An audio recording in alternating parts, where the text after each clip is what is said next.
Trump spoke from the Ronald Reagan Building and International Trade Center in Washington as he unveiled the highly anticipated National Security Strategy, NSS, for his administration. Watch President's full speech on video provided below. A comprehensive and unambiguous NSS is an important achievement for any White House.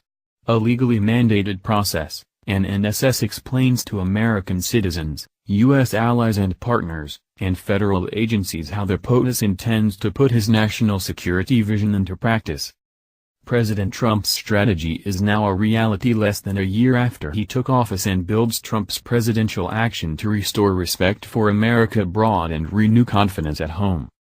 Having spoken about his security concerns during the presidential race and during the administration's transition phase, the strategy's wording will sound familiar, reflecting key tenets of the president's major foreign policy addresses in Riyadh, Saudi Arabia, Warsaw, Poland, and the United Nations General Assembly Hall in New York.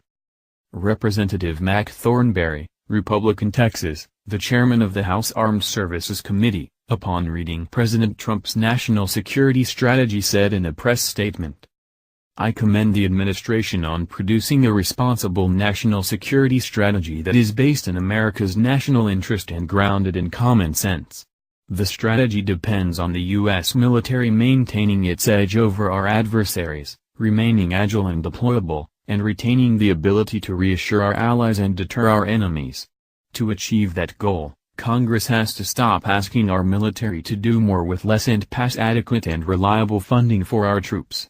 This strategy is a good start, but only sufficient funding for our military can make it real."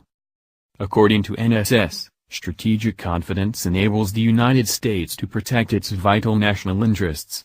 The strategy identifies four vital national interests, or four pillars as: I protect the homeland, the American people, and American way of life.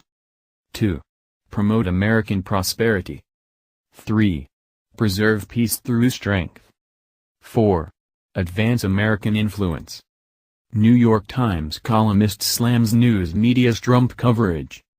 New York Times columnist Ross Douthat, who originally endorsed Hillary Clinton, wrote in a surprise op-ed that President Trump administration's success in foreign policy surprised him. In the war on the Islamic State not only in Syria and Iraq, but also in other Muslim nations. He wrote how he believes Donald Trump has won against the murderous terrorist scourge. If you had told me in late 2016 that almost a year into the Trump era the caliphate would be all but beaten without something far worse happening in the Middle East, I would have been surprised and gratified, Douthat wrote in a column titled "A War Trump Won." Douthat wrote that Islamic State militants in Syria and Iraq, which he calls the defining foreign policy calamity of Barack Obama's second term, were effectively routed by Trump without the need of a massive ground troop invasion and without getting into a war with Russia or Syrian dictator Bashar al-Assad. Douthat wrote that it is a press failure to continue the narrative of anti-Trumpism while ignoring the story of a Trump success in smacking down ISIS. It's worse than that. For example, Slate, a leftist news website, said Trump's strategy would baffle U.S. allies and delight U.S. enemies.